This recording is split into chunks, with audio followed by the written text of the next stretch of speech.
highlights from last night. And Mark is going to show us some of his astro photos.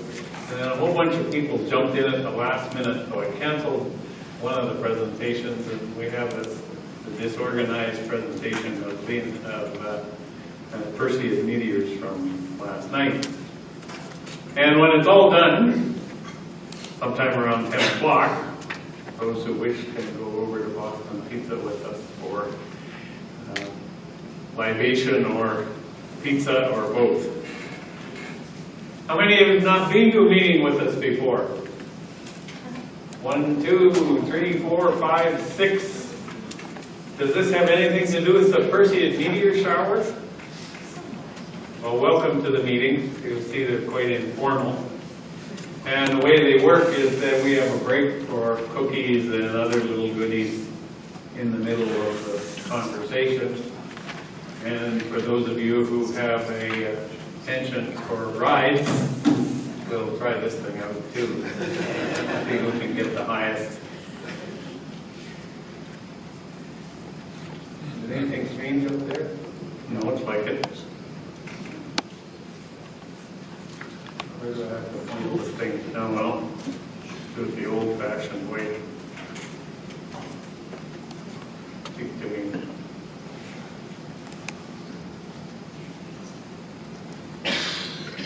This one.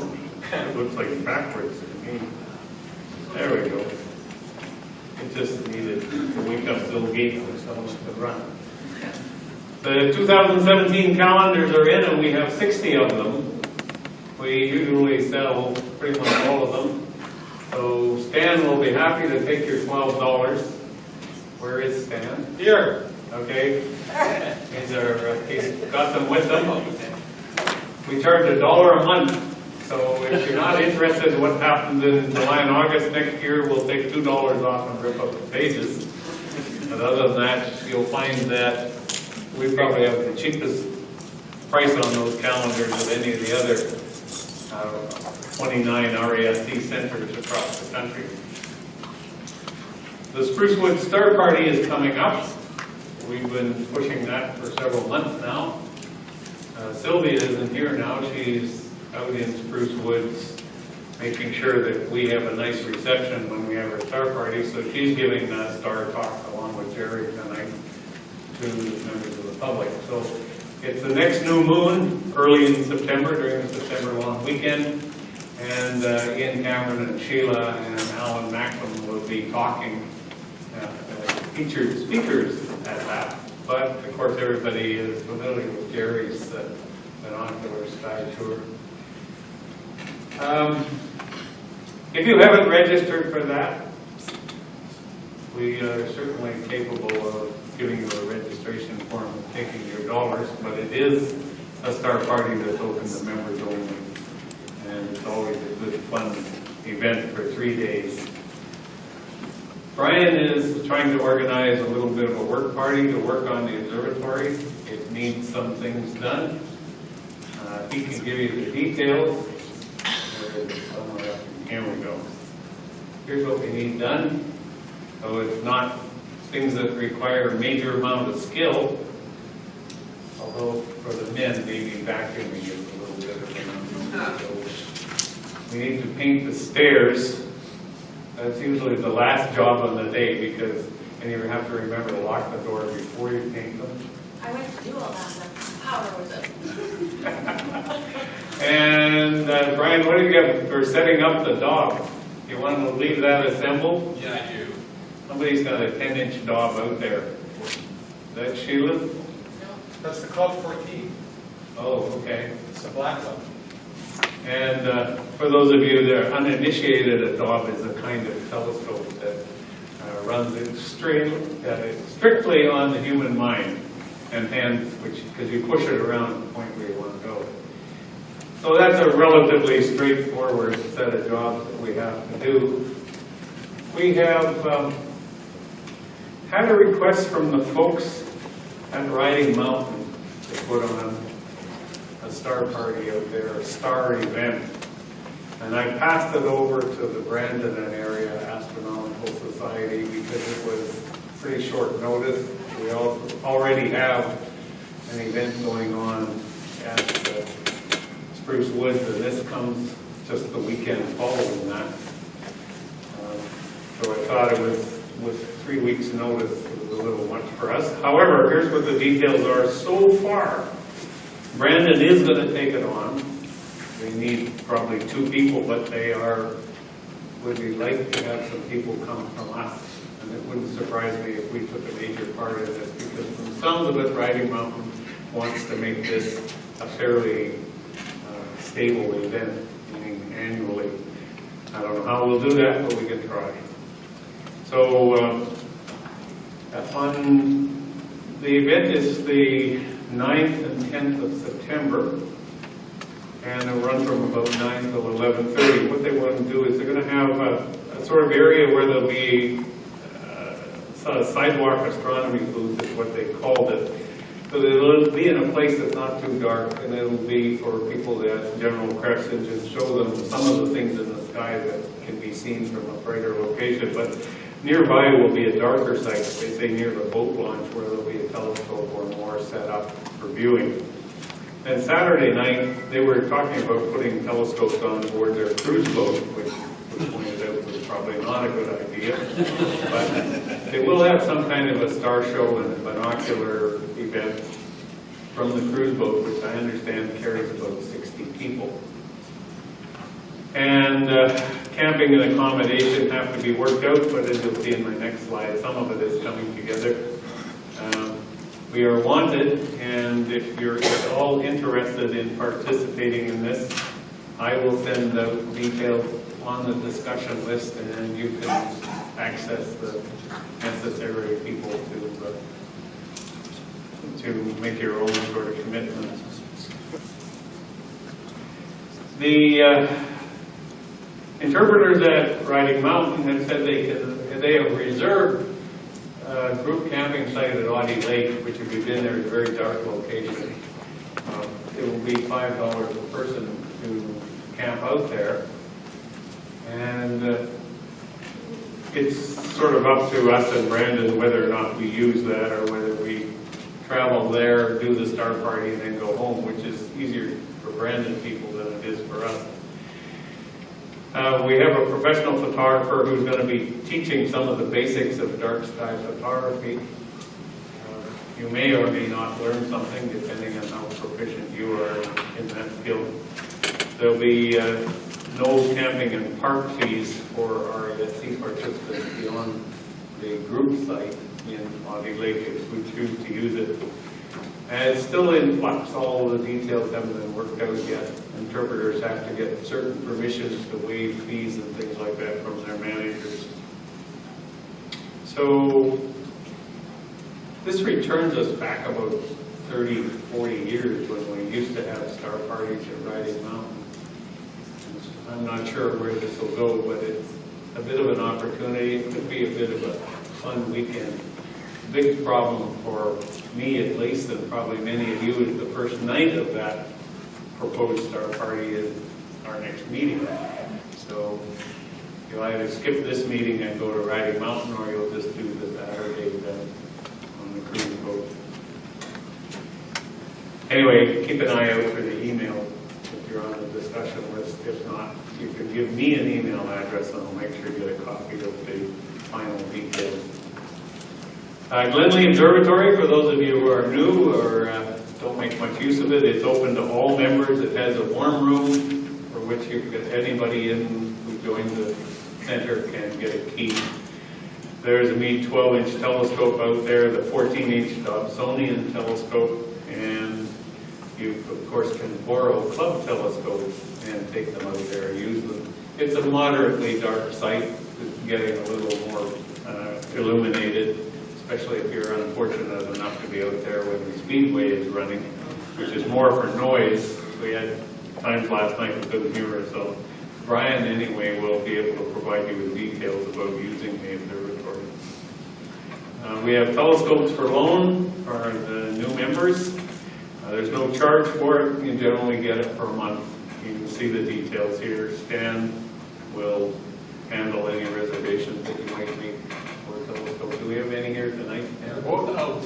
They're both out. Okay, so any reservation you make would be for the next meeting. Winnicentrics, our newsletter, always looking for submissions. Pictures of the meteor shower last night will probably be popular, but you can send those to Megan, who will put them, and of course the newsletter is distributed electronically to the members of the center. We've had some, how do I get my name on the email discussion list? Well, here are your instructions, and you go to that web address and you fill out a short little form that says basically who are you, what's a password, and what's an email. And we need approval for that, but it's somewhat nebulous as to who gives approval. Ian, do you care to comment on that? I mean, who says? Used to be you sent me a note saying, was this person a member of the center? And I would say yes or no. Normally, if anybody tries to subscribe, I just unless given directions otherwise. Anyway, I guess we can assume that if somebody makes an application to join the discussion list, that somebody somewhere will do it. But there was a comment made that we should actually get the permission, because Stan already has permission to approve members of council. And a few other things you can manage from that site as well. So that takes us back to our main presentation today. And Brian, are you ready to run with yours at the moment? I don't hear anything. Let's see what's up.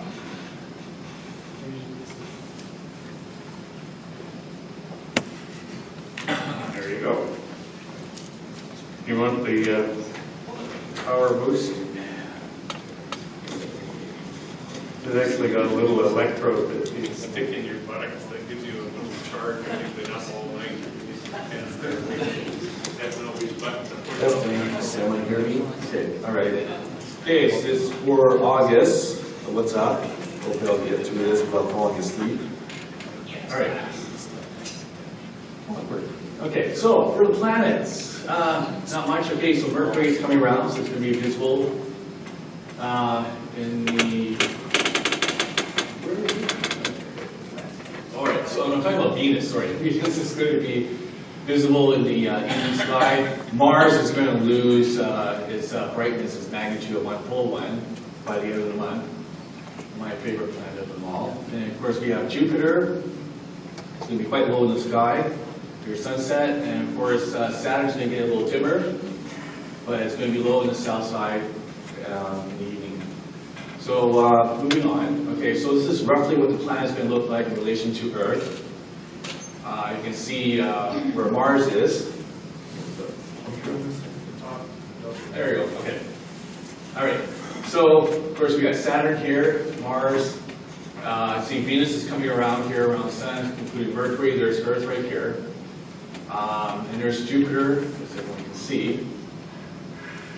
So moving on. Now, hopefully this is going to work. This is supposed to be the motion of the planets. I'm going to play this. You say that every month. How do I play it? There we go. Is it working? There we go. Okay, so this is beginning. This is supposed to be up there. It's supposed to be in the beginning of January. Now it's in February. Okay, March. I think I'll do the first 6 months. This time's actually working. I'm really impressed. All right. Where do you get those from? It's a website. I can actually show you guys. I'll do the RASC earlier. It was Mars. My other point here from the last presentation, I was going to point out Mars. See where Mars is pretty close right about here.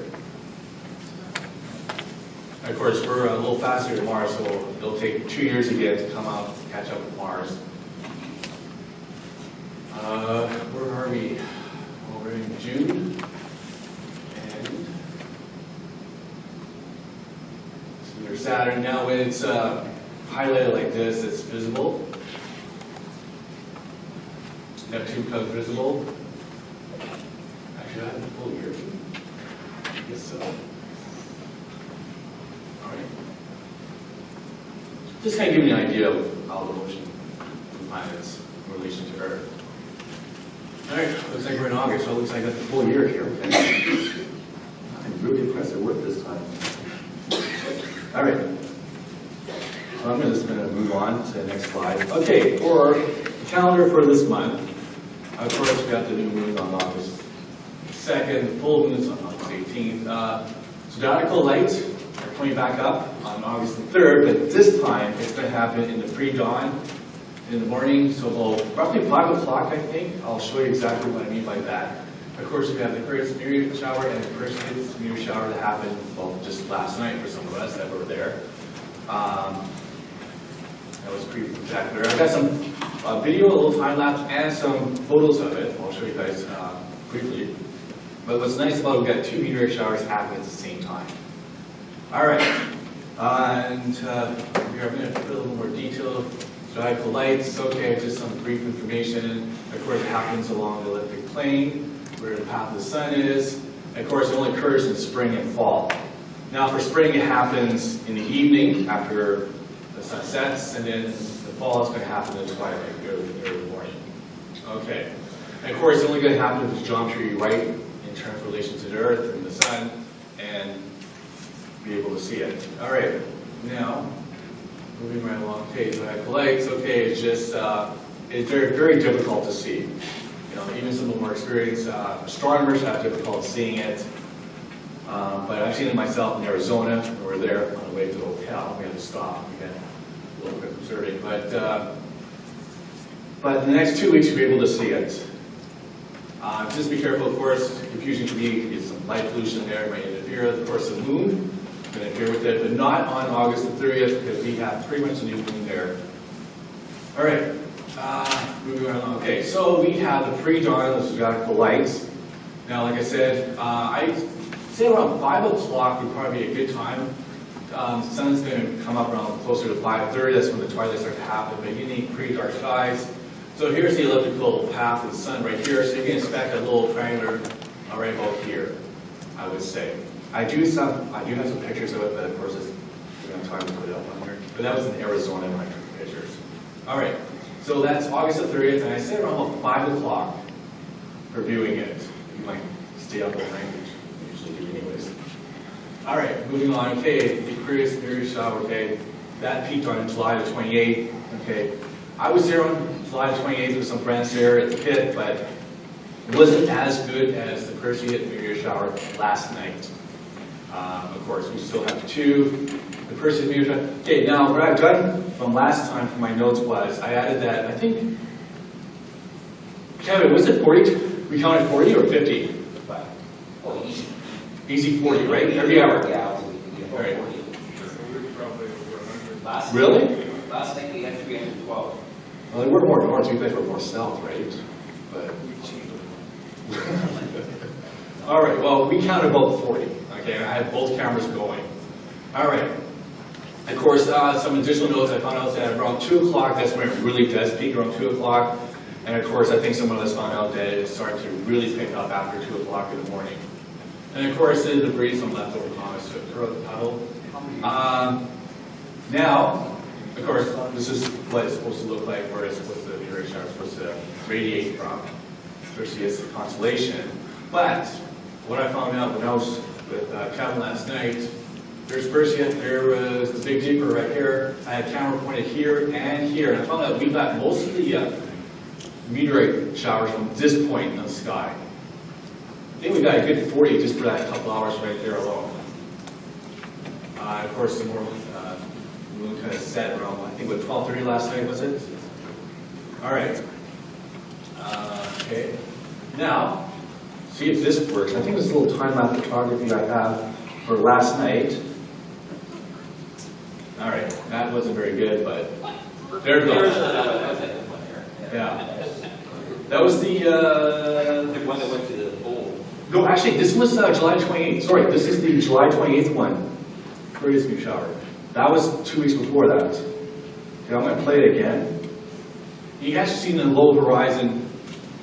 No, sorry. That was Perseus meteor shower last night. I'm sorry, I'm still half asleep. Okay, I'm sorry. The Aurora should be a good giveaway. That was the shower from last night. Okay, so I'll play it one more time. And I wish it was a better screen. It was a little larger there, but now here's that one big one that showed up there. I do have some more. Hopefully it showed up really good. Okay, so now if I move out here, there's that one there that everyone probably saw in the time lapse there. Pretty big one if you ask me. I think it was like pretty much early in the evening. Do you have a question? Yeah, I do. What's your exposure time using for that? That was only 20 seconds. That was the Canon 6D that I have, and it was like set a little bit wrong, 6400 actually for 20 seconds. Because I have an f4 lens on it, so I have to kind of shoot a little high for it. But that was my idea, which when we looked at the bell curve to see what kind of data you were getting from, that was my idea of the good shot there. All right, oh, that's the end. I thought I had more video. Okay, sorry guys, that's it. Sorry.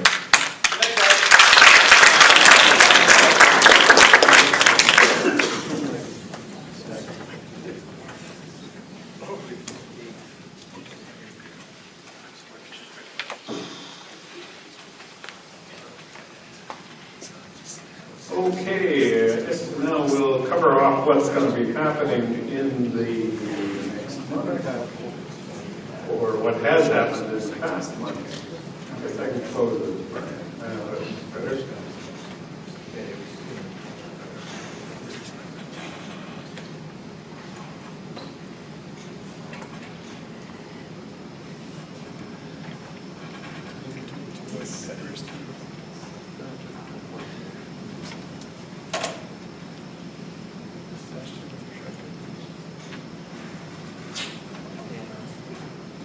I have to look over my shoulder to make things are working. Kind of an interesting month for things. Most times when we start seeing what's happening in astronomy, by now every university is issuing press releases of everything. Every organization that runs a telescope is issuing its press releases. And so you find the same story with the same words and phrases in every web page you go to, and unless you go to something like Gizmodo or somebody like that, where they actually put it into words that don't sound officialese. Well, the reason I'm doing this tonight is because Jennifer is now Dr. Jennifer.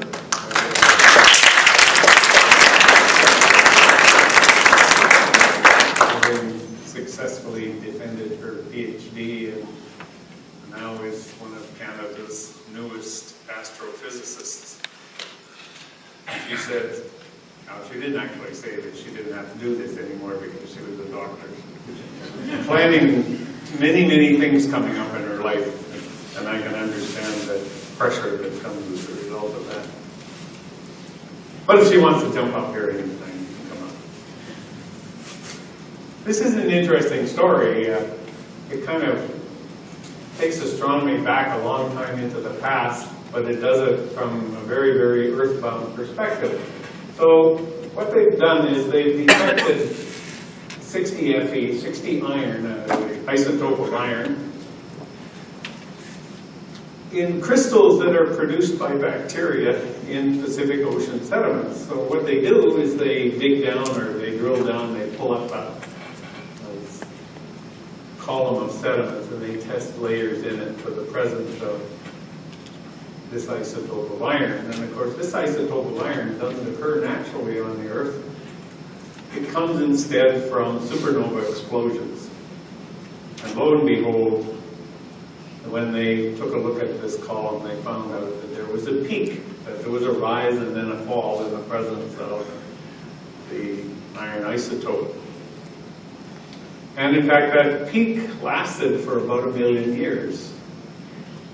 And I hypothesized that for 1 million years, the Earth passed through one of the debris clouds from a nearby supernova explosion. And this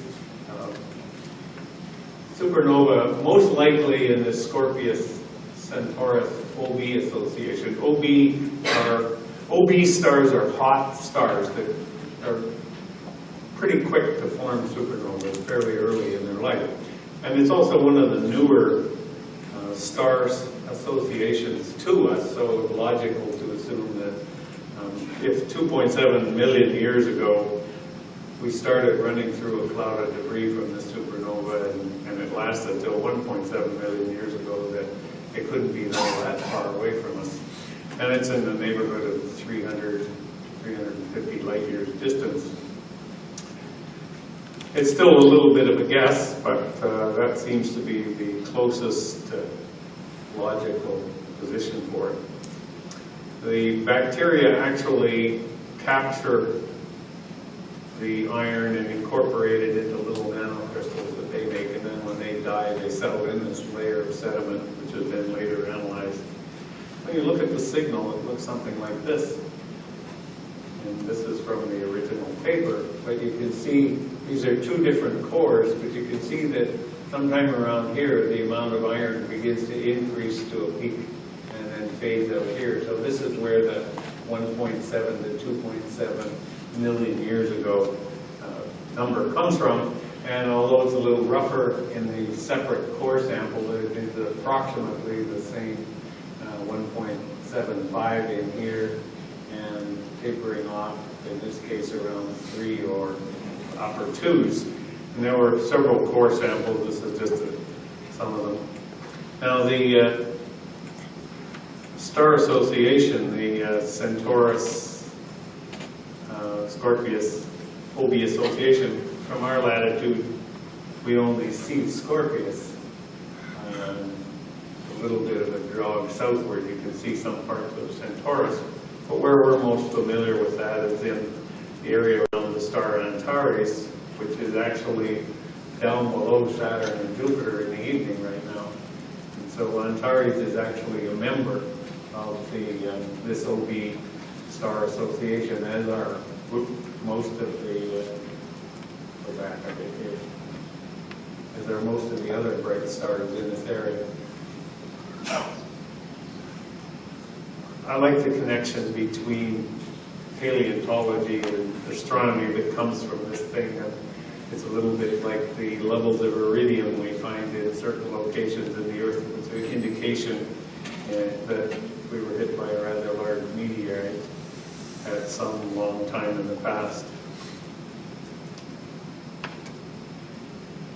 We've been doing a lot with the stars that the Kepler spacecraft has been detecting, and the more logically, the exoplanets. So a group of scientists with a specialty in planetary affairs got together and decided to check out and categorize the stars, the 4,000 plus stars that have been detected by Kepler, 4,000 plus exoplanets that have been detected, and sort of look at which ones were closest analogs to the Earth. And so they came up with this chart, which is a rather nice visual way of showing it. So what we have here is the starlight on a planet relative to sunlight on Earth, with this 100% mark up and down here being essentially the amount of sunlight the Earth gets. So, not surprisingly, all on the Earth.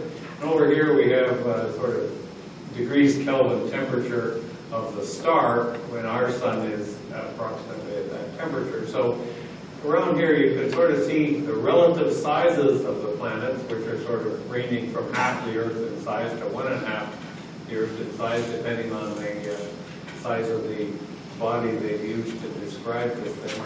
And in below this level here, where there's enough sunlight, up to 150% of what we get ourselves, there's enough sunlight that it would tend to cook those planets too much to make them habitable for life. And similarly, when you get too far out here, you get too little sunlight. And you can compensate for the distances across here by the kind of atmosphere that you have. If you have a lot of carbon dioxide in it, you can hold heat better. Of course, those planets which are around stars with a relatively small amount of sunlight have to be much closer to the star to be able to get into this habitable zone.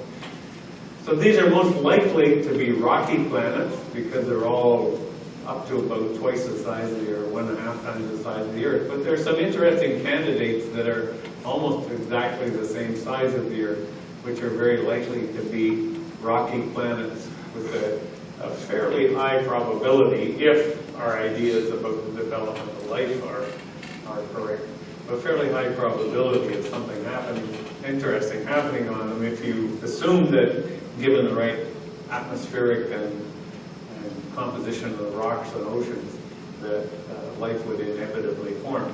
Because all of these planets in that habitable zone it is defined as a zone in which liquid water could exist on the planet. Mind you, if you're twice the size of the Earth, you're going to be walking around with a lot better set of muscles than you and I are used to. So what we have here is 4,000 exoplanets discovered, 216 in the habitable zone, but 20, most of the ones in that diagram that I showed you, are at least likely to be rocky and possibly habitable. There are, of course, some candidates that push the extremes here. You see Mars, which is the smallest thing in here, so if the size of the planet is too small, can't hold the atmosphere necessary to allow water to exist as a liquid.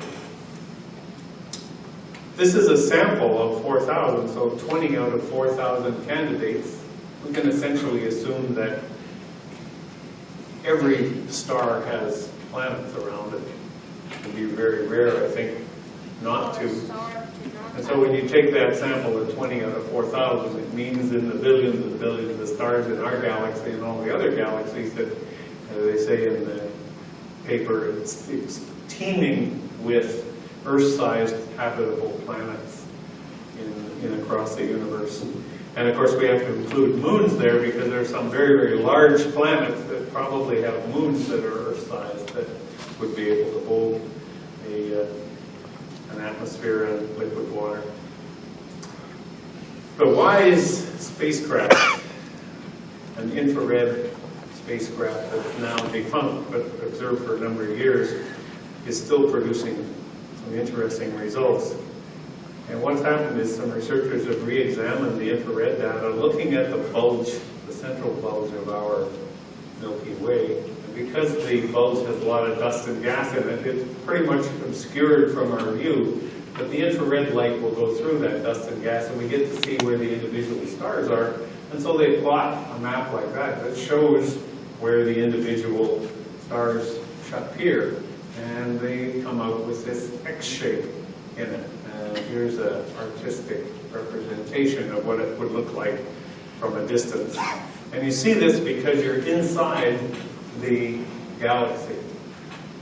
Now, it was not unexpected because theoretical work had shown that the X shape would probably be a characteristic of all galaxies that are similar to ours. That is, a galaxy with a central bar in it. And you should notice that this side is actually a little bigger than this side, which is a perspective effect. The side on the left is actually closer to us. So the way it works, we have this kind of peanut-shaped central bar in our galaxy. We'll be out on one of the arms here, looking probably down toward the bar itself. And so this bar is not a fixed structure. It's made up of stars that are orbiting, and they orbit in such a pattern that they trace out this shape in here. And so when we look at them from the edge along or partly along one of these axes, we see the shape of the orbits of those stars.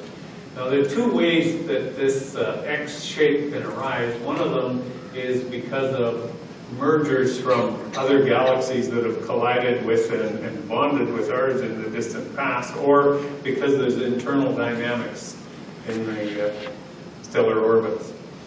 And this observation favors the second of those, that this X shape arrives from just the kinds of orbits of the stars that are in around the central part of our galaxy. Those orbits are not very stable, so if it was a collision with something else, they would all be distorted and thrown out of those orbits.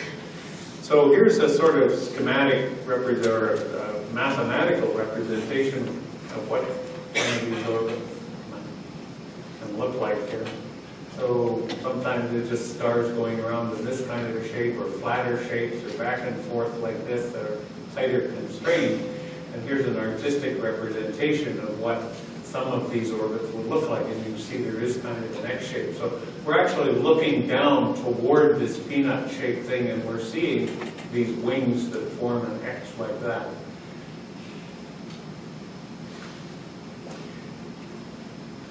There's some interesting dynamics in that, and the shape of that X helps us to constrain some of the models that we have of what the stars look like, or what the galaxy characteristics are toward the core. Io has an atmosphere that collapses every time Io goes into the shadow of Jupiter. Io is one of the closest, or is the closest large moon into Jupiter. And so it goes into shadow about once every 1.7 days, and it's in shadow for a couple hours, so there's no sunlight falling on it. And when sunlight is falling on it, the atmosphere, which is sulfur dioxide, expands quite broadly into its full extent. And then as it goes into the shadow, the atmosphere cools and it begins to condense onto the surface of the moon, and it stays there until the moon emerges 2 hours later from behind Jupiter. Just as an aside, if you want to go see what sulfur dioxide smells like, you can travel up to Thompson and visit the smelter. Here's the actual image that they show, and they were able to determine these because they were able to see Io using infrared sensors on board the Gemini telescope in Hawaii.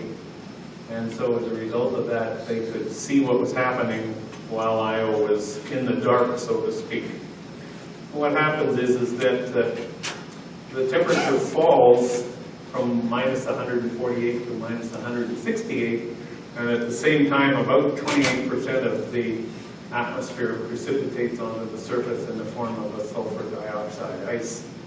And much the same thing happened in Mars, except that it happens during the course of its season, so that when Mars has its winter in the northern hemisphere, a considerable part of its carbon dioxide atmosphere actually freezes out as snow, carbon dioxide snow on the surface of Mars.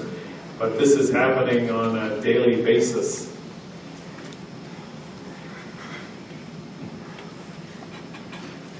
Lots of things keep plowing into our galaxy from more distant reaches of the universe, and one of them are giant clouds of neutral hydrogen, that is H2, hydrogen that hasn't been ionized. And in the Scutum Centaurus arm, which is interesting because that's where we were just looking a few minutes ago in the same area, one of these high velocity clouds has collided with this arm and has carved a large cavity into the arm. Basically made a hole in the galaxy up there. It's about 3,000 light years across, and it has an interesting internal structure. There's a lot of these kinds of clouds, but the idea is that this is either a disrupted galaxy or an intergalactic cloud. Here's what it looks like. You can see the actual object that collided in. It's just this small center, but it's opened up to this ring-like structure in the galactic arm. And there seem to be some spokes that come out from it which have yet to suffer some form of explanation. On Titan, Saturn's largest moon, we've known for a long time that there are lakes on Titan, lakes of methane. And so what's been happening with the Cassini spacecraft is they've been using the radar on board to take a much sharper look at what's happening on the terrain around these lakes. They know these are lakes because they're absolutely flat in the radar structure, which is why they appear dark or black, because when you shine a radar beam on this thing, it just reflects away, it doesn't come back to the spacecraft. And so what happens is that when you zoom in on things, you start to see little canyons or chasms along these places here, where some of them are illustrated by these dots. And these by pointing the radar directly down so that the beam went into these canyons, they were able to see that they are also flat bottomed, indicating that there are reservoirs of liquid in there.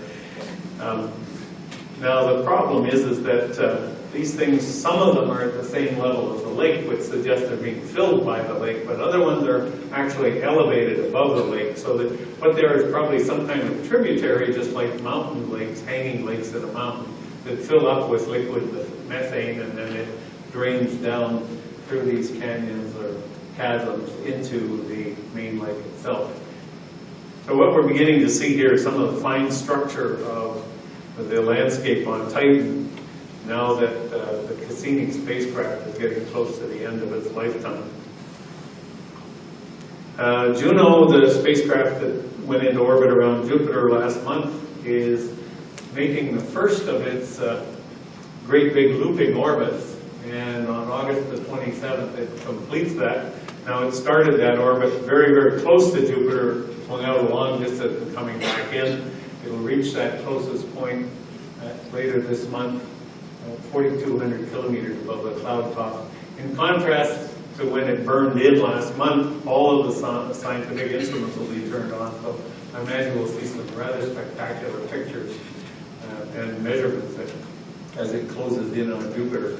Anyway, we'll make a second one of these long orbits, like this, and after the second one, the retro rockets will burn here and then shorten the orbit into a much smaller series that go around and around in 14 days instead of 57 days, and that's the main energy or scientific observation period.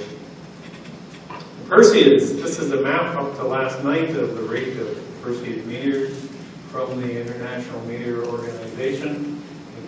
Oops, that's not what I want to do. You can see that there was a very, very sharp rise in the meteors up to last night.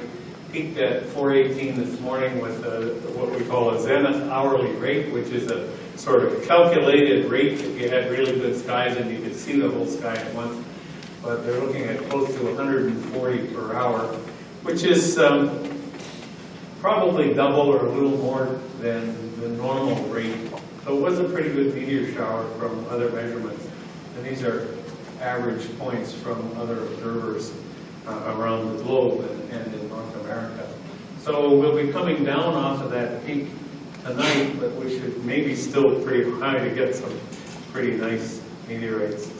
Our friend Al Dyer managed to get this one from Grasslands Park, where I was 4 days ago. I should have stayed. That's West Block. Oh yeah, well, one or the other. East Block, West Block, they probably both have good sky. Notice the sky glow in the greenish colors up in here. That's just emission from the atmosphere itself. And Davidian gave me this one that he caught last night. Rather pretty one. And here's an all-sky camera of a view of another one from Glenway. The great sky in here, and also the mixture of cloud and it looks like sky glow up above me at the time they took this. And that's it. That's the news for the last month or so, or at least a small fraction.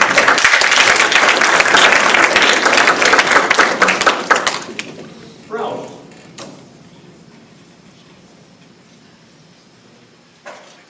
Let's see if I can find.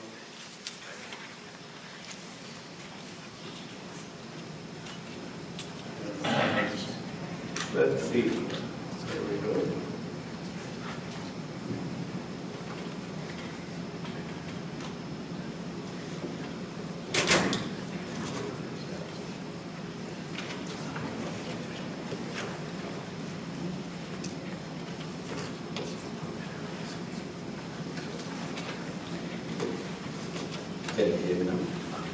So I'm the RASC guy. There we are. Ralph comes by his meteorite hunting talents honestly. He goes out and does it and finds them. Good evening, everybody. And for those of you who don't know me, I'm Ralph. And I've been interested in meteorite hunting and collecting for the past 14 years, I would say. I think it started in 2002 when I was out by Lockport, and I was really excited because I thought I found a whole bunch of meteorites that turned out to be industrial slag. So, but it's been a growing love affair since then. I have been able to find meteorites on 2 successful hunts. One was in 1998 at Buzzard Coulee, Saskatchewan, and in 2013 when I went with Stan and a couple of guys from Edmonton and Saskatoon. It's a very interesting journey, that one. So to proceed, what I'm going to talk about today is only the tools that are necessary for meteorite hunting. I have 3 specimens of meteorites right there in front of Jay. You can have a look at them during the break. If you have any questions regarding meteorites, you can ask me then. If you want to jump at any time during the presentation, please feel free. We have enough time, and I don't talk for too long anyway. So, tools. We have hecklers in every crowd. There we go. These are the basics of what I have and use. My all-time favorite is the meteorite cane. This is not a magic wand. It's designed primarily to save your back. Okay, if you're walking around 2, 3, 4 hours a day and you've got to bend over and pick up a rock once every minute or so, your back's going to be hurting at the end of 2 hours or 3 hours. So this hunting tool is very handy for saving your back. And it seconds as a magnet because there is a lot of iron content in most meteorites. And that's one way to test whether or not it might be a meteorite. It's not a guarantee that it is if it sticks to a magnet. Other tools that are necessary, let's see. Okay. Our GPS, you need to recall the location where you found it if you want to later classify the meteorite, send it in for testing, acquire a name for it. Location is very important. I carry a camera with me wherever I go. Mason's hammer for digging small holes. I usually attach a magnet to the end of the mason's hammer. You won't be able to see it over there. I carry telescopic magnets right there. These are tiles for which I use the back off to identify whether the maybe meteorite might not be, it might actually turn out to be hematite or magnetite, which almost have the same kind of heft as a meteorite would. So we do a scratch test on the back, and if it scratches gray, it's magnetite, if it scratches red, it's hematite. That would usually eliminate that rock from the prospect of being a meteorite. The meteorite cane, as I said, is very handy. There's one shown here in action. Doesn't look like I'm moving much anyway, so I'm sure that's an action shot. Maybe it is, yes. Okay, metal detector. When I go meteorite hunting and I have to use a metal detector, there are a lot more tools that I carry, but these are the 2 basics. You need a metal detector for 2 reasons. To look for meteorites that might be buried, because they're not visible to the naked eye, and for ones that may be on the surface but are not recognizable because they look like the surrounding terrain or rocks. So the 2 basic tools for the buried meteorites are a digging tool and a metal detector.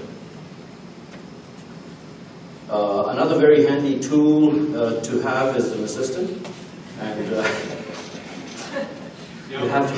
you've got to carry a shovel for him too. When we went on this hunt to Whitecourt, Alberta, I had very bad knees at that time, and the first day of hunting totally messed my knees up. So on the second day, Stan and I decided to team up. I would do the detecting, he'd do the digging. Thank you, Stan. So yes, 2 very good tools, an assistant and a shovel. This is the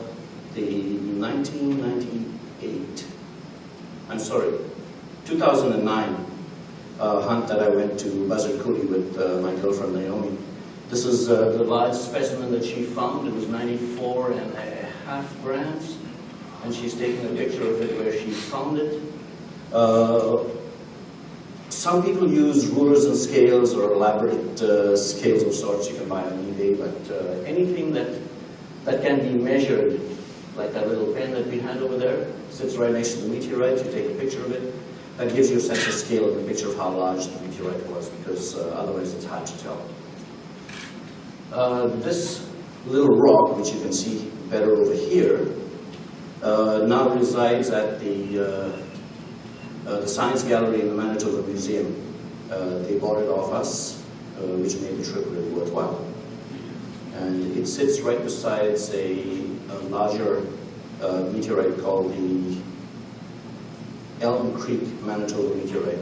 That hasn't been classified yet, but that's the unofficial name. GPS, notepad, pen and paper. Once you've dug out your meteorite, you want to be able to note down the coordinates where it was found. You need a lot of plastic baggies. If you can have labels on the baggies, that's even good, because you can write everything down on the bag. Or the piece of paper can go into the baggie itself, whichever way you want to do it. But these are very important things to do when you're meteorite hunting, and if you found one.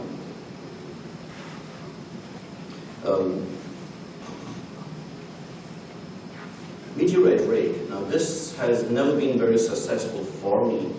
Well, not successful at all, in fact. But if you use one of these hard time rakes, they usually have about a dozen or so tines on them, very, very long, very stiff. And I put magnets on each of the tines, so you can hunt for meteorites on beaches where they have lots of sand, lots of pebbles. Beaches are a good place to go hunting for meteorites because of the fact that they freeze in the winter. There's a chance that meteorites will fall on the ice. In the spring thaw, the ice breaks up. The wind pushes the ice onto the shore, melts, and it could drop the meteorites down on the beach. So beaches, sometimes a very good place to hunt. And if nothing else, you get good exercise. This rake was a little on the heavy side. I don't use it anymore. Well, I use it in the garden. And you can go all out, like this guy over here. I don't know who he is. But he's carrying his metal detector. He's got his digging tool. He has his meteorite cane in his backpack. He's got his camera. He has his GPS unit. He's got bear spray. Because there are certain places in Alberta where we went to Whitecourt where it is grizzly country, so you've got to be careful. If you make a lot of noise, apparently it keeps them away, but I wouldn't distrust that. A little recap on the entire presentation. Fresh falls or meteorites on the surface require a meteorite cane, because it's on the surface, you don't have to dig. GPS, baggies, paper and pen to note down coordinates and other details that you might have. Sometimes I carry a scale with me if the hunting grounds are close by to my car, then I can weigh each specimen as we go along. That's what we did in Buzzard Coulee in 2009. Metal detector is handy if it's not a fresh fall and the meteorite is not recognizable. So waving the metal detector over the ground as you go along. You have to have it in all metal mode. And there are certain metal detectors that give you different sounds of different metals. So the one I have, when it detects iron, it'll actually grunt. It'll go honk, honk, honk, honk. And all the other metals will have a very, very high-pitched sound. So if it gives me a low grunt, then that's when I dig or pick up the rock and examine it. Buried specimens from old falls, like the one in Whitecourt, that's an actual meteorite crater. And it's a huge, very nice place to be and hunt. We were supposed to go this September, end of September. I incurred a fracture in my knee. May not be able to go. Yes, Stanley, I know. Jeez. I'm getting old, what can I say? So metal detector is a very sturdy tool. Sometimes they bury it up to about 8 or 9 inches deep. You definitely need a shovel for that. Mason's hammer might not work. So try and find the lightest shovel you can and the lightest metal detector. GPS in the baggies, etc., etc. Best known areas to hunt are known strewn fields, number one. So Buzzard Coulee is one area you can always go back to and hunt there. You may find something that other people have missed. The crater at Whitecourt, Alberta, that's always yielding specimens. People go back time and time again and they found thousands, if not more. Beaches and farmers' fields. Beaches are good places to hunt. You may not find. Remember, meteorites are quite rare. Don't expect to go out and find something in the first time out. I've been hunting since 2002. I've only had 2 successful hunts. Farmers' fields, by all means, get permission. They're great places to hunt. The best place on a farmer's field is the rock pile, because the farmers are always clearing their fields of rocks so that it doesn't damage their farm equipment. The rock piles are the best places to go. Desert areas are possibly the best areas in the world to hunt for meteorites. I would say about 75% of all meteorites have come from the Sahara, whether it be Algerian Sahara, Moroccan Sahara, or anywhere in Northwest Africa. Right now, classifications of the Northwest African meteorites that have been found number a little over 10,000. So deserts are great places. In the US, in the desert areas, they found lots and lots of meteorites there too. Riverbanks, dry riverbeds, we don't have that many, but in the other parts of the prairies like Saskatchewan, Alberta, you've got the coulees. They have dry riverbeds over there, and those are good places to hunt. Dry lake beds, Parrot Sands happens to be a dry lake bed, so going over there and hunting for them would be a nice idea. Best time to hunt in Manitoba. Summer is not very good because of the lush green growth that we have all over the place. If there's anything to be found, you won't be able to see it. Then there's the heat and mosquitoes. If you can handle all of that, that's fine. In the springtime, before things start to grow, that's great because you have a lot more visibility, no mosquitoes. In the fall, after things turn brown, that will be the same as in the spring. Nice time to hunt. The weather's nice, no mosquitoes. Winter on ice-covered lakes, but you got to make sure there's no snow. Make sure the ice is thick enough to walk on. And you will also notice that if you do hunt on the ice, you have to search very carefully because the meteorite won't sit on top of the ice. During the daytime, when the sun is actually shining, the meteorite will absorb heat from the sun and start to sink into the ice. This very thing happened with the Tagish Lake meteorite, which Alan Miliband from the University of Calgary went and hunted out, and most of the specimens actually went through the ice and sunk to the bottom of the lake because the heat of the sun had been absorbed by the rock itself. But they did find quite a few specimens there. And I think that is the end of my talk. If we have any questions, I can field them now. If not, you can talk to me during the break. I have a few specimens here anyone can have a look at, touch and feel. And I have a meteorite team with me too. So feel free to come up and talk to me.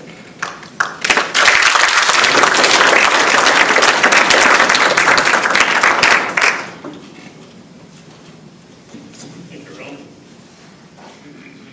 I think there are few pleasures in life when you're poking around with Mother Nature than finding your own meteorite as opposed to buying one. But of course, we can't all be meteorite hunters like the TV program, and I think those guys had success about 95% of the time, according to the TV program. Never seemed to miss. Even when they missed, it was because it was too deep or something. When it showed that they didn't find anything, these great expense, one of their shows they didn't find anything. Meteorite band. That's it.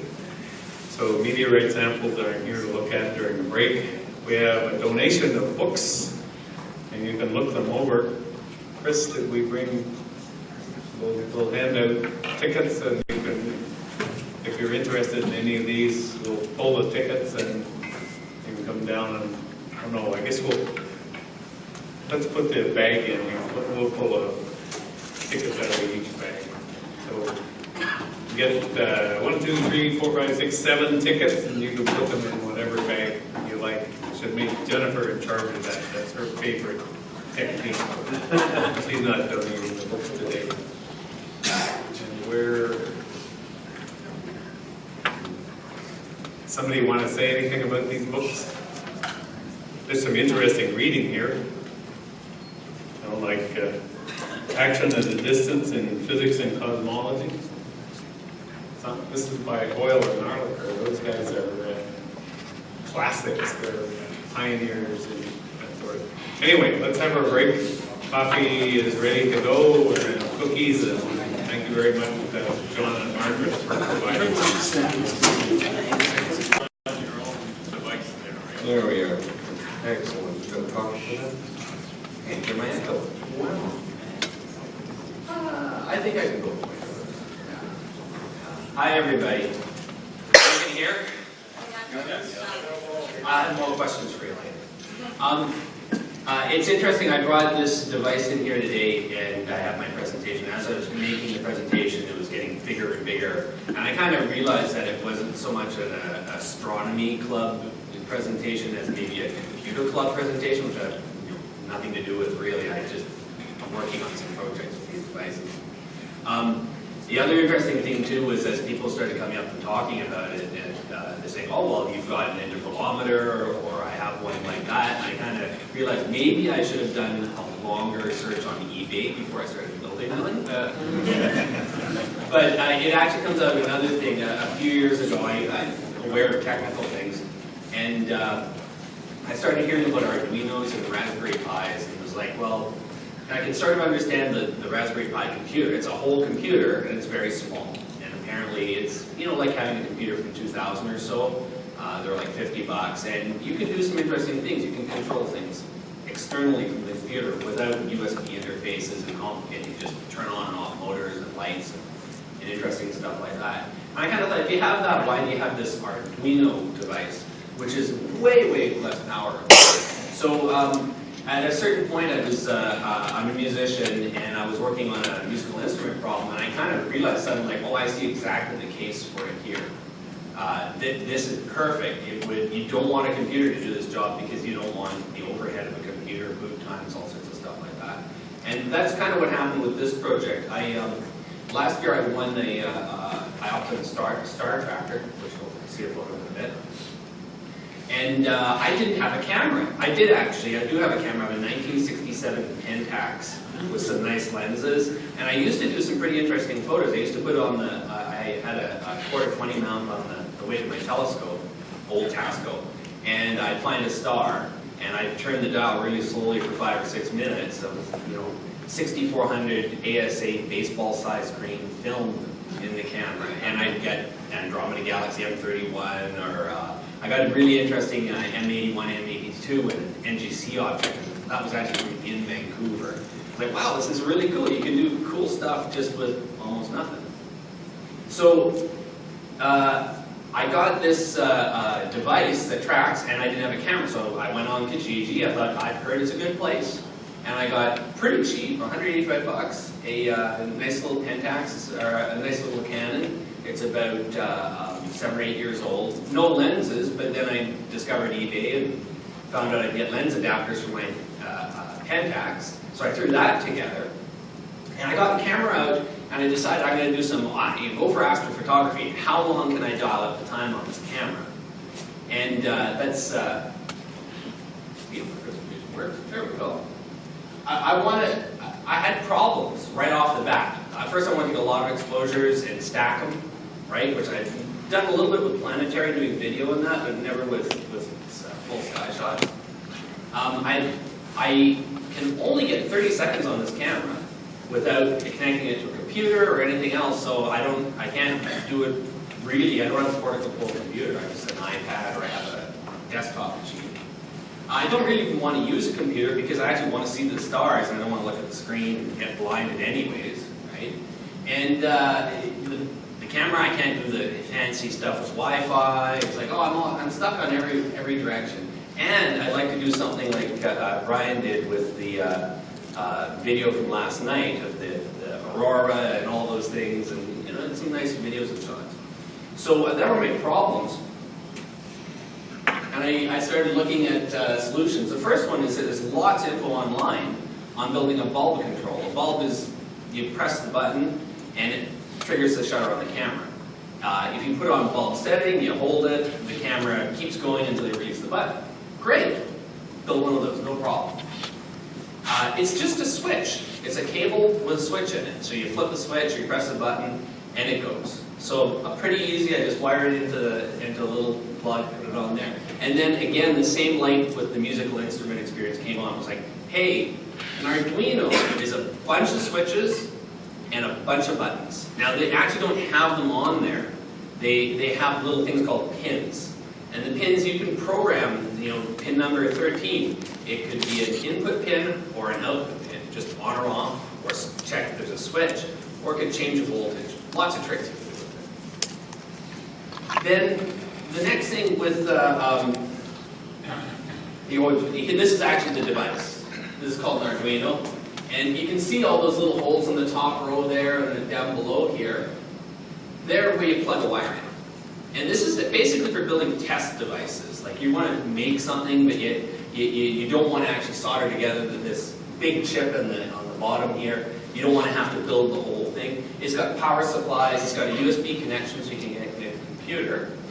And then you connect whatever you want to the rows of holes up there, the pins. This is another one. This is the one I actually used. It's a lot smaller. It's actually pretty cheap too. And it's got really good support online. The company that puts this out is called Adafruit. They do a weekly video. Actually, they do 4 or 5 weekly videos on how to use these things. They've got thousands of tutorials, or 1,000 tutorials literally. A lot of information. So I went with their product. And in this case, I had to do a little soldering on these holes. And that's not too much for me. But most folks would go with something like this and start. So I covered a lot of this. Just basically what the Arduino is, it's a really, really, really small computer. You can only put one program in at a time, and it will do what you ask of it. You press a button, and it says, hey, I'll start a timer, or hey, I'll turn on the light, or hey, I'll change the brightness, right? It's very small, though, because if you think like a normal computer has 2 or 4 or 8 or 16, 32 gigabytes of RAM, this is 0.00002 gigabytes of RAM. For anyone in modern parlance, or any of our older folks, it's a 2K computer. And that, yeah, exactly, 2K. Now, amazingly enough, that is the sort of power you had on like the Apollo missions to the moon. My boy's granddad said, oh well, that tablet you got there, that's got the power that they went to the moon. That's got like 10 times the power of the entire planet at the time they went to the moon. Right? So this is a really small computer by today's standards, but if you think those classic video games, they all had that or less. And you can do some pretty cool graphics, you can do some pretty cool things. You can program classic video games onto these. It's hard, but you can do it, right? There's a lot of different versions of these available. They're made by the main company, Arduino. They're made by hundreds of other companies. You get really cheap versions from China, which are a little dodgy, but you can get some really good versions, like, for example, the one I'm using here. It's around $10 US, and sometimes I find it $10 Canadian. And when I see $10 Canadian, I just order it right away to get it, so I skip charges and that, the shipping charges. That's one thing when you're doing electronics, is you'll find a lot of the stuff you're ordering and buying, you're buying from out of the country, just like with telescope equipment. And as soon as you hit $20, you start getting customs hassles and things like that. So buying in the country is good if you can. The one thing all these different boards have in common is something called the Arduino programming environment. And all it means is a program where you sit down and you write text, and that text is the program you're going to put onto the machine. And I'll give you an example of that in a moment. You program it on a normal computer, Mac PC or Linux, but you don't need that computer with you. You don't even really want it with you when you're working it. A lot of these devices get put in remote locations, or they'll be just independent of all networking. They can be networked, but you do not need a computer. There's no monitors, there's no keyboards, unless you want to program it to work with monitors and keyboards. It just has those GPIO, general purpose in and out pins, right? A really important thing, and this is something that I struck already with some folks here today. Arduino designs and software, they're called open source. It's not necessarily you're not going to license what you're doing or have to sign a license. A lot of really important software, if you want to program these things, use professional software, you've got to pay the $2,000 for the programming environment and sign a thing, non-disclosure agreements, all sorts of stuff that allow you to use it. It's pretty strict. This is do what you want, give it to your friend, right? And most, if not all, the programs created for these devices, they call them sketches, are freely available online. So one really cool thing is, if you want to do something, check someone else has done it, or done something similar, and use their code. That's how we learn with these things. It's actually a really cool way to learn. Also about, still sticking on the machine, what it's useful for. And number one, if you want something really personal, the first thing I made was a light display for my son's Halloween pumpkin when he's walking around the street. I wanted him to be bright, and I wanted it to be cool, so it flashed red, green, and blue, and different patterns and all sorts of stuff, right? So that was not a hard thing to do. I found some code, changed it a little bit, and that went right away. If you want an electronic device no one else has, like I thought, oh, this is really cool, I'm going to build this super cool camera controlling device, apparently called an intervalometer and available freely on the internet. You can build your own version and spend weeks doing it, right? You want a really cheap version of something. Sometimes, there's a niche, it's getting filled by a company, and they'll charge you $500 or $1,000 or $2,000 or more dollars for a device. And then it's like, well, I could actually just go build that thing myself. And it's going to cost me $20, $40, $100 for parts. And there's actually a lot of universities and schools using this and the other device, the Raspberry Pi computer, to replace very expensive gear. There's a CERN program right now, the big particle accelerator lab, where they're building radiation detectors and using Raspberry Pis, and they're costing about $300 to $400 a piece. And they're encouraging schools around the world to get these and use these and collate the data around the world. Same thing, weather stations. There's programs to get weather stations to school and create an independent network of weather stations. Got it. What it came out of originally was using art school projects. It came from art school in Italy. It's gone into a whole bunch of other things, and what you'll find, if you look at the manual for this device, my camera tracker here, one of the big things is that the chip running it is actually the same chip you find in the Arduino, right? So it probably was, played around with that sort of device first, and then they built the hardware after, and it's really cheap to do the programming. This is what programs look like. There's the text for the basic beginner program on the left. And there's the text. It's a modified version of this beginner program that runs the camera controller. I had a lot of ideas what you could do. It came down to the complex ideas are, I'd like this thing to be able to run the camera, but I'd like it, maybe if I kick the stand, it could, trigger a new exposure instead of wasting an exposure. Or same thing with light. Or maybe if there was a flash from a fireball, maybe this thing could take out a sequence of quick shots, solving some problems we just talked about with Brian. How do you get that animated fireball? It could do all those things. I went with simple to start with, and it actually worked out really well because once I get out in the field and use it, it ends up being just press a button and go. So it started with KISS principle, keep it simple, stupid, and then it went a couple of weeks of programming, and I ended up with a few problems that I solved by getting to some harder things left in KISS principle behind. But that wasn't regrettable. I was really lucky it worked the first time. But I don't recommend doing the hard stuff first. There is some added electronics you need. You don't actually have the buttons. You've got to connect those. So you buy a few buttons. You don't have the little LEDs. How this device works is I have 6 buttons on there. I've decided in advance 6 times I want to use. I've programmed that in. I take it out in the field. I turn it on. Well, here's the device to start with. I'm accelerating because I want to show off the pictures at the end. So this is the device. And this is like a prototype. It's just made to try out the ideas, get it working, see if it works. I could put it in a nice box and solder together a nice bit of copper-plated board or something, but at the moment it's working. I'm not really complaining. So here we go. User's manual. I was jumping ahead to this.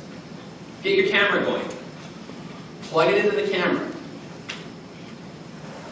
So we got camera on. Camera's on bulb setting, so you squeeze the button and it keeps going as long as it's squeezed, right? So I take my cord, plug the cord in the camera.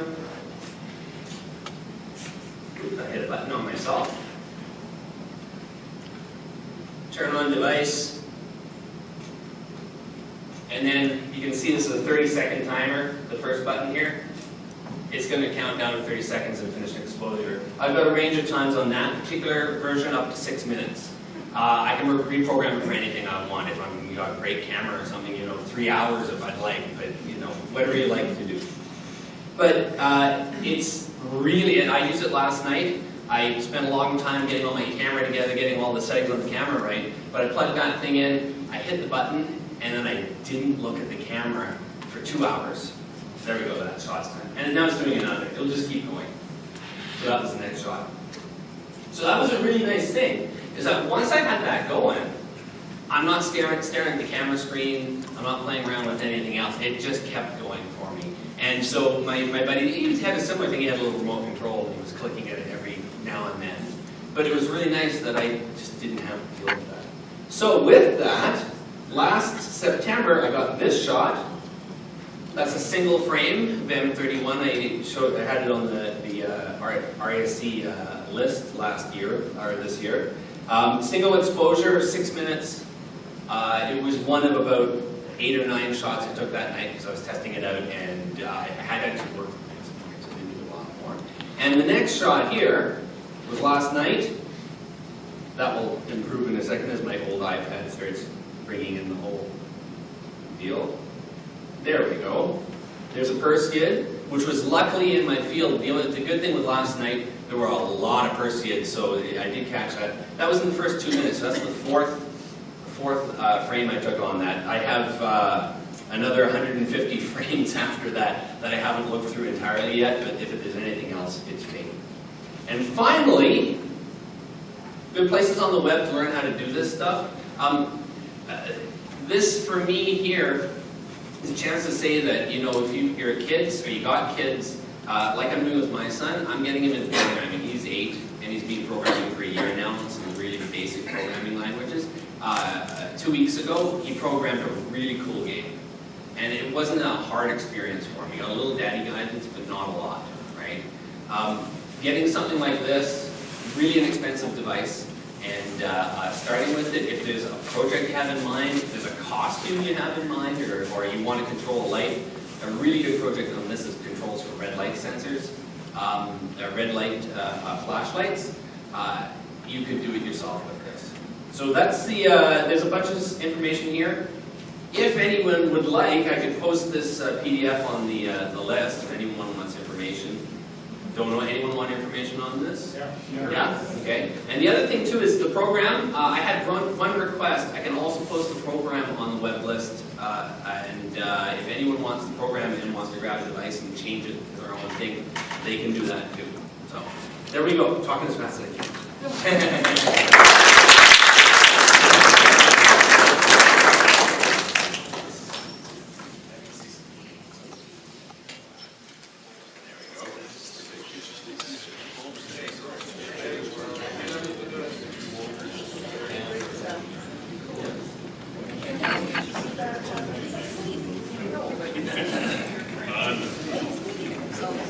Okay, Sheila, shall we try and see if your apples come first here? Or Mac.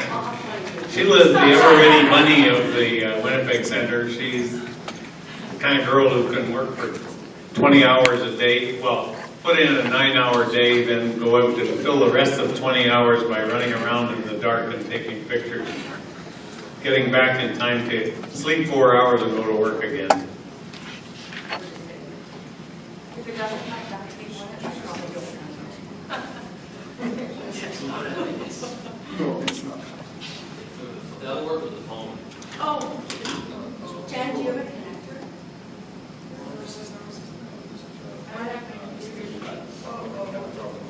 Well, you told me just the HDMI, so that was I'll tell you what. Where Mark? the... Mark, pick up. Mark's not here right now.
All right.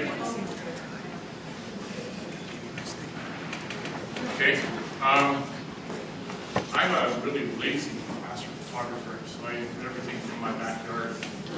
Let's wire you up. Boo.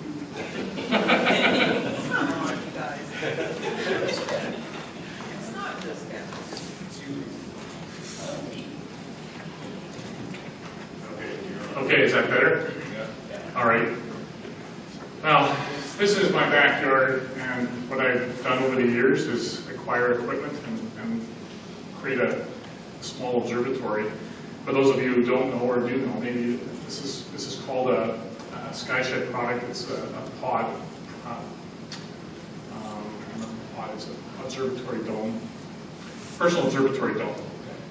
And I'm fairly lucky. The back of my house faces south.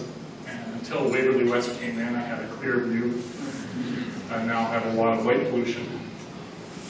Moving on, I guess this is just another view of what I've got. That's kind of a piece, the view of the equipment I use. C11, I use EQMod. Okay, and the software I'm using right now, basically ASCOM. EQMod, backyard EOS, push your dummy guiding with an XSI. That's for the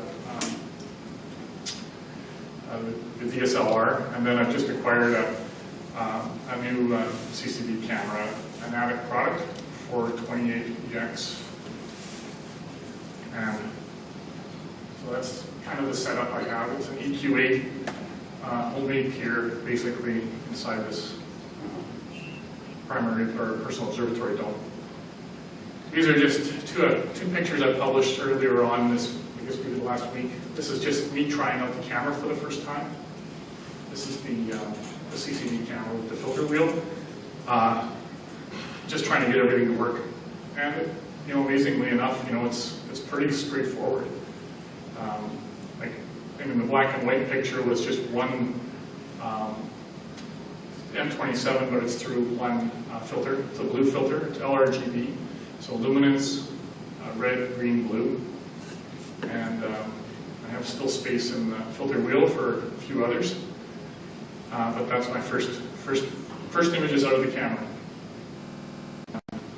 The one on the right that is in color is actually M57, but it's missing the luminance because there was a bit of a tracking issue I had with my mount, so I just left the luminance shot out. This is a more recent one that I took. It's just M5, and that's again out of my backyard with the Canon XSI. Straightforward, it's a guided shot. So I had I think I had about 60, 2-minute exposures, and then I used biases, flats, darks, and lights. Okay, the next shot is actually, I actually picked up a Polari pretty cheap. I'm an astronaut fanatic, and I travel back and forth to the States frequently enough that I can pick up things across the border. You just get them mailed to the border, and then you pick them up and use your duty-free. So this was again out in the backyard with a shot of Orion last October, November sometime. Moving on, this was, I think about 2 years ago I got this shot. It was again out of the backyard when the moon was up. I was experimenting with a hydrogen alpha 6nm filter mounted in the Canon XSI. It's just a filter clip, and I'm, again, it's probably about 10 shots, but as long as you know where the object is, dealing with a hydrogen alpha filter, you can't really visually see anything. It's very difficult. It's letting in a very limited amount of light, so so you know where you're looking and you know where you're pointing the telescope. You rely on that, and then also a little bit of plate solving, and I ended up with that shot. Moving along, I also do planetary, so this was just a lucky night. I was able to get not bad. It's a little soft, but I didn't apply it. Oh, sorry. Anyway, I didn't magnify it at all. There's a term. That's from video? Yes, this is video. This is all done through video stacks. That's using that 5 power that you get with backyard EOS? No. I tried 5 power, but it softened up so much that I couldn't make it work. This was just, I think, bare minimum. And then I was trying to magnify it, but again, through the city, and if you're not really lucky, everything is really soft. And I've tried Jupiter, I've tried planets on the odd time, and it's and that's close to the best I've gotten. Then I started experimenting. Winter was slow, cold, so I started looking back, like a lot of people do, at the old data that you've got in your on your computer. And this was just a couple of quick shots I had off my deck with my Telview refractor. And I was actually trying to get the Running Man for the first time. And then, okay, I captured it. But then, I used Images Plus and my typical processing technique and Photoshop. And then the same data again, it's a little smaller, but I used a piece of software called PixInsight. I don't know if everybody's probably familiar with Reddit. You go into Reddit, and this is all over the place in Reddit. This is all people seem to be using to process images. So they actually, they have, you go through Imgur, you upload your pictures, and then you'll get people giving you all kinds of hints and tips and tricks, and there's no end of stuff online to actually learn how to use the software. It's a little convoluted and expensive, but I think I've used 4 different email addresses and been able to use the free version for quite a long time. Next piece was, this again was an M27 shot of the backyard, which I was pretty proud of. It wasn't bad, but this again was processed using Images Plus, and then I reprocessed it using PixInsight. Oh, wow. That thing sharpened up quite a bit, and I got quite a bit more detail out of it. So, actually that was it. I didn't expect to spend a lot of time, but really I work out of the backyard primarily. I do have a traveling setup, but I'm up at 5:15 in the morning to work, and frankly staying up till 2 in the morning. I don't think I can function. So I typically do my observing on weekends, Friday, Saturday, and Sunday. And then the odd time if something's really, really interesting, I'll get out there during the week, and that's why I have the dome, because it's like 2 seconds. And then I can actually access it from the house. So like I said, I'm really lazy. I can watch football, hockey, and the observatory stuff at the same time. And that's what I have to talk about. Anybody have any questions for me? Have you tried using light pollution filters at all? Yes, I use a light pollution filter in I have a modified Canon XSI with a light pollution filter clip in it. It's not that much help. I think that the hydrogen alpha, oxygen filters, sulfur filters, those are starting to come along. Astrodon filters for CCD cameras, those are actually I think the route I'm going to look at next, because they are really seeing kind of phenomenal results from the city, and people taking or doing photography from the city. As far as the light pollution filters, there isn't a lot they help with. And they actually bleach some of the colors, which is what I've been finding with my modified XSI, where you want the reds to come out. The light pollution filter kind of works against it. So I've been trying to work without it. So I've got some surplus equipment if anybody's interested. Thank you very much. Okay.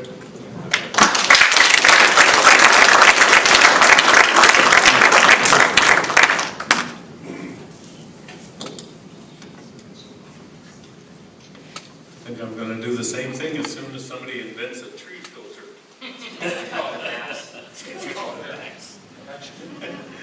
Anyway, Mark is an inspiration for people who think they need to be in the dark all the time. Although there are some advantages to the darkness. Anyway, we have selected series of images, and I guess we'll select Stanley first. Let's see where I've got to here, Stan. There we go. Some of his shots from the last night. And it worked. It was snowing where you were, I can tell. Well, half of this audience went out to watch Percy in the snow. You're going to have to tough trip.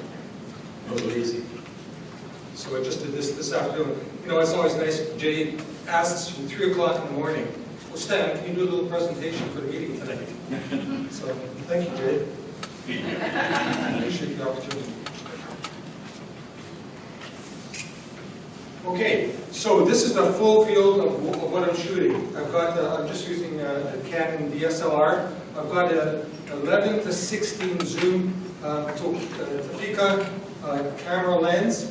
When I was doing investigations of trying to find a camera lens that had a real wide field of view, it was rated pretty well excellent, even wide open. So this is at f2.8 wide open, and the stars in the corner are not bad. So fully open, 2.8, 11 millimeters, and that's the field that I have. So what I'm going to show you is some of the images that I took, and in a bunch of cases I've gone and I've kind of pulled them out of larger frames. The things to realize right there is Andromeda. That's the first one that I got. The radiant at this point in time is down here. These are bright because this one was shot while the moon was still up. So the first part of the images all have a brighter sky glow. I have absolutely no processing associated with any of these. So just going to show you some of the ones I caught last night. So that's the same shot, sort of close up, so it gives you a little bit more of an indication of what it looks like. The one other thing I like about this camera, and I guess it comes relatively true with a lot of wide-angle cameras, is you set it to the focal length, you know, and I take it down so the zoom doesn't move, and then I put the focus crank over right to the infinity side, and it's in focus. Like I don't have to do any tweaking at all. So it's kind of nice to be able to go out, set the camera, tweak it, and go.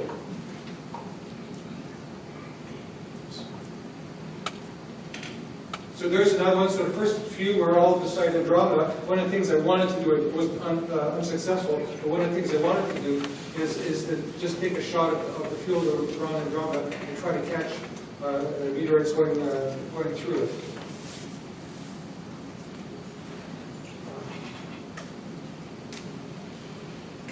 Here's the double cluster here. So this one is coming from the other side. So the other shots are all over here. This one is sort of pointing towards the radiant. At one point in time, I'll put these together like I did the ones last year so that you can see them a little better. Another one on the side here in Andromeda. The shots are all 30-second exposures at f2.8 for Bentley. That's about as long as you can get without getting too much background sky noise. I'm going to go back to this one.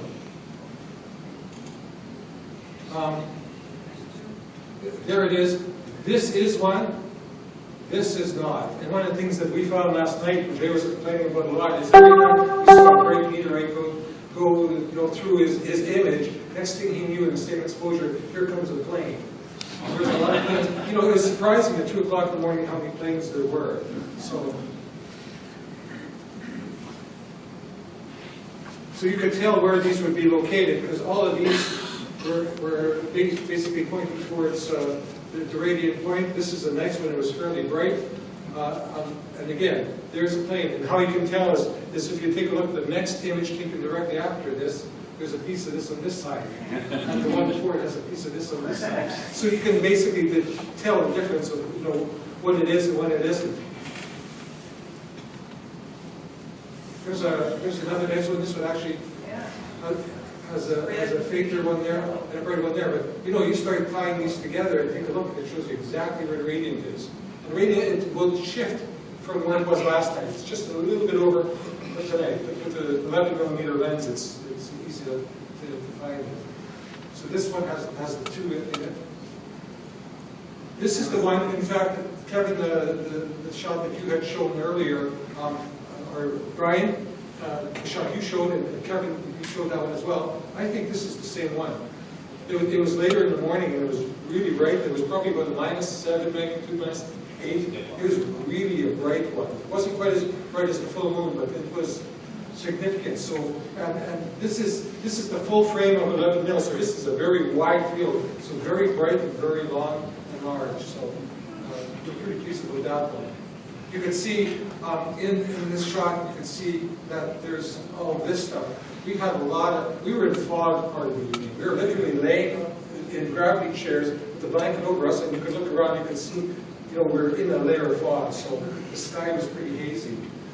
We had maybe magnitude 5 is the best that you could see, so we were limited. But despite the limitations, I think that we still saw, they said 137. I think the peak was higher than 137, based on what we saw. And at times we saw more than, we would count, we'd see, say, 3 of them in a 15-second period. And then sometimes we'd go about 3, 4, 5 minutes and there'd be nothing. So that's the way the shower goes. It has, this is another nice one. So I really wish I had my other camera set up properly, but I was shooting around Andromeda, because I think it'd be kind of cool to have Andromeda and have a whole bunch of these guys whispering through it. I'll try it next time I have an opportunity. So that one is the 2. There's another one. This one, the other thing, there's one down here, and there's one there. So another one that's got the 2. This is not an airplane, because there's nothing before and after it.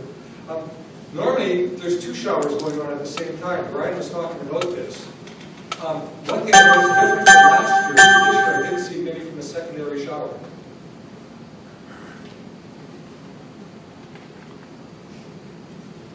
So these are just some blow-ups showing some of the others that I caught. And then other bright windows, so kind of feel more. And again, there's the double cluster right there, so that's it.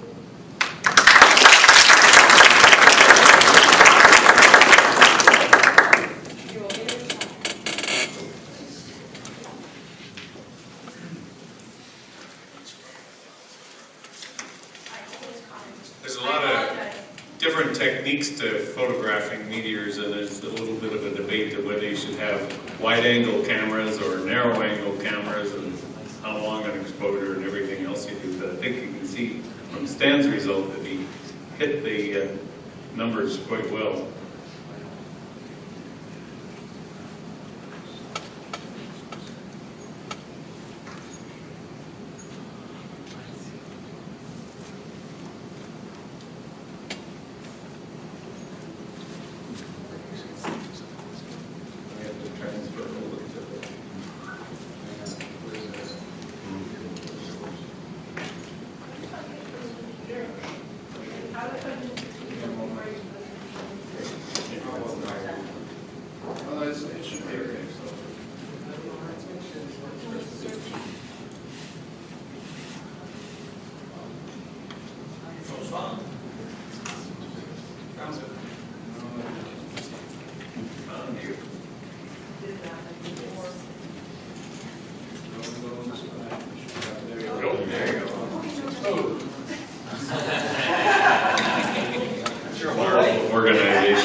Okay, so Jay asked me to show you pictures of some images from the year, but I didn't do that. I did something totally different. And it told me it should be 15 minutes, but I can't guarantee that.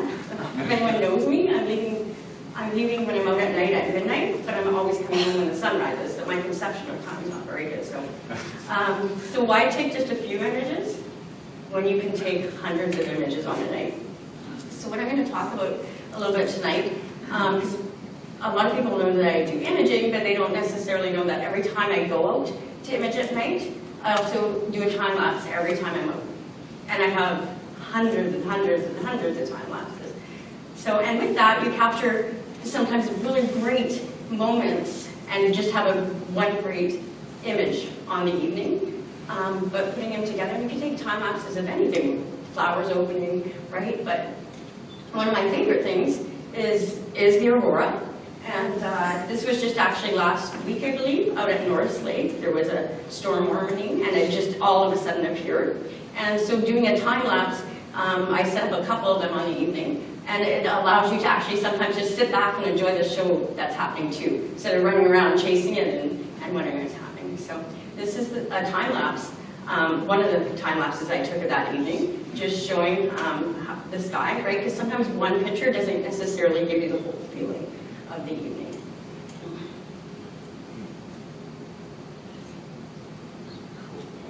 The other thing you can take pictures of are so many celestial events, right? We have meteor showers, for instance. We have the moon setting, the moon rising, conjunctions, occultations, eclipses. And those are all great things to capture how the event is actually occurring. So this was just last week, and I don't know if you could see the crescent moon and Jupiter just above it. So it was a beautiful conjunction happening at sunset. I tried to get Mercury in there too, but I wasn't able to see it on the evening. It was just too low in the sky that time. So this would be just a showing how that event can happen. I'm going to stop here, and what I did is I just downloaded my pictures from last night from the meteor shower. So I thought what we can do is I'll show you what I put them together in. And this is, I use time-lapse assembler. I believe it's just for a Mac, but there's time-lapse, I think it's called tools. There's lots of ways you can put quick, who uses, if anybody else uses any programs for putting a time-lapse together, but this one I find very easy. So all I have to do here is choose, I put all my pictures from that one sequence in the evening into a folder, and I'll just pick that folder and open it up, okay, and I'll encode it. So this is last night. I haven't even seen it. I'm actually just doing it. I downloaded the pictures, and I just took a section of last night from the meteor shower, and so it doesn't take very long. It will encode the image for you. So we just wait a couple minutes. I'm actually excited to see how this little sequence went. So this is from last night. I went out to Oakhammock Marsh, so just north of the city. I think we had people in the east and the north and the south, so this will just give you my viewpoint from a little bit of part of the night.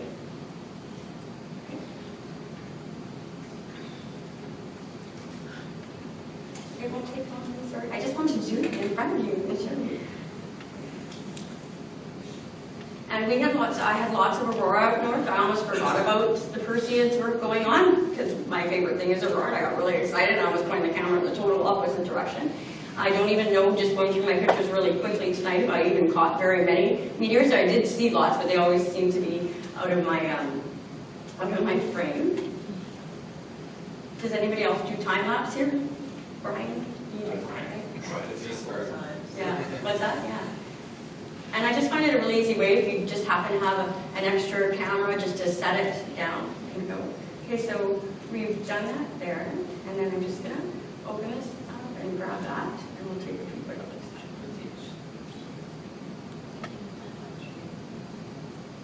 Okay, so this is last night near Oakhammock Marsh, the barn. Okay, and I'll just grab it.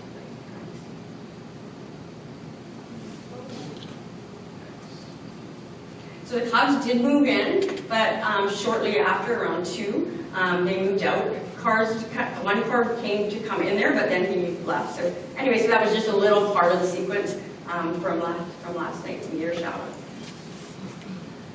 And this was just one picture from that last night. So I did capture one meteor for sure. So, and that's from that one sequence. Okay, so if I go back here, the other thing you can do is do star trails. You can do time lapses of star trails, so you can actually see the motion of how the sky is moving. And what I use for that is star stacks. Okay, it's both PC and a Mac program. And it's pretty simple to use. A lot of people use Photoshop to put images together in that too. But if I just pick the images, put all the images in a file again. Okay, and okay, I'm going to open all those images. They're all right there on this program. Sorry, the screen's like not the right size, but I always pick this cumulative image saving, and I'll tell you why after and show you how that works. Okay, and if I just press this button here, it's going to show you how the images all will go together. So it just shows you as it's happening, and it will create it. And after that, you can do processing to the image or whatnot. Some people will process one picture before and then batch all those images so that they're the same and then put it in. So now, a time lapse with Aurora, when you're combining images, sometimes won't work, like when you're doing a star trail, because you'll get it really choppy. But here, if you have just a faint Aurora, a band of it, it goes really nice with the star trails. Okay, so that's it. It's all done there. Okay, I'll go back to my program.